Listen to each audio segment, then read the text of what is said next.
naging win?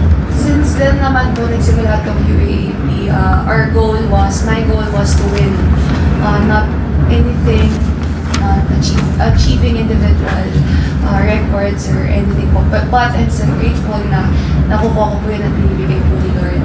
It's a bonus, but balik pa rin po tayo sa goal na we want to win. We want to win games. Not set, not records, not anything else.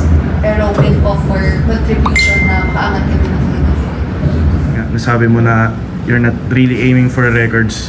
So, moving forward, sa tingin mo ba na kung mas marami kang makakatulong, especially sa offensive load, mas magta-translate siya sa wins? Yes po. Yes. I think yun talaga yung...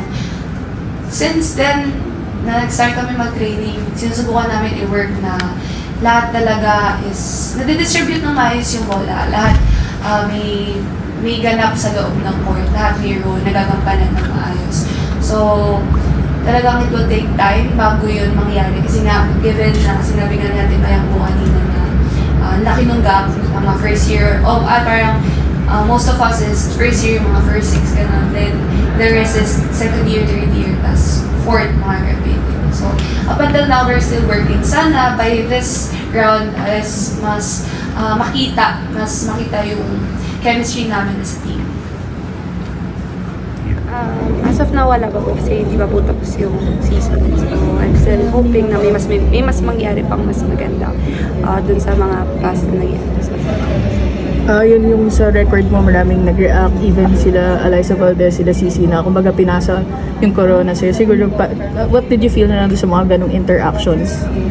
Siyempre, grateful po kasi yung mga veterans po, yung like superstars po ng Philippine volleyball is na-acknowledge po yung hard work ko and yung ginagawa ko po. Very grateful po ako. But, po, babaksak pa rin po talaga tayo sa we want to win. We want to achieve wins instead of records po. Paulit-ulit mo nababanggit nga na mas better wins. So, meron bang frustration sa'yo kahit kasi nakukuha mo yung accolades pero hindi nagtatranslate so far sa wins? Nalulungkot but not frustrated kasi I know there's better plans and nangyayari siya for a reason and I know time will come that yung mga teammates ko is kahit hindi mo na sabihin sa kanila or hindi mo na i-remind sa kanila, they will remind themselves na they have to step up as well.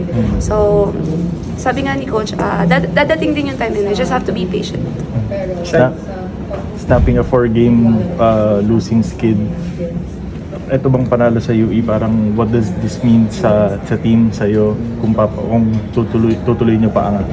It's a stepping stone para mas umangat pa yung laro namin. It's not the best game we had, or di pa yun yung pinaka-best namin na nilaro since ang buong season, the past round. So, nagana pa rin kami na like, yung talagang kami naglalaro.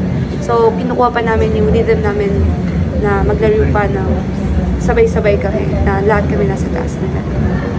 Siya nabanggit ni Alyssa Valdez doon na naniniwala siya na marami ka pang records na kayang masira, basagin. Ano yun, dagdag pressure or motivation for you? No pressure naman po and wala naman. Hindi ko naman po kasi iniisip masyado yun kasi the more you think about it, mas mape-pressure po talaga yung bata or kung sino man po yung mag-iisip. Kung ibibigay po ni Lord, ibigay po ni Lord. If not, it's fine because goal naman po talaga ng team is to win. How did the team take lang yung sobrang dikit na laban nyo previously sa record game mo? Hindi ko masasagot yun kasi sila yun eh. But for you? Sa akin, syempre, sad ako kasi di namin nakuha. Pero again, may dahilan ba't di namin nakuha yun. So, gusto namin pumasok ng Final Four, mag-strive kami ng harder than yung first round.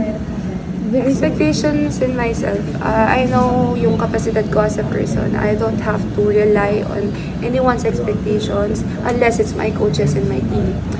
But anything else behind that is hindi ko na po masyado inisip. Basta ang tinatraining ko, yung ino-work on ko sa pang-araw-araw, yung alam kong kaya ko, yun lang po yung gagawin ko.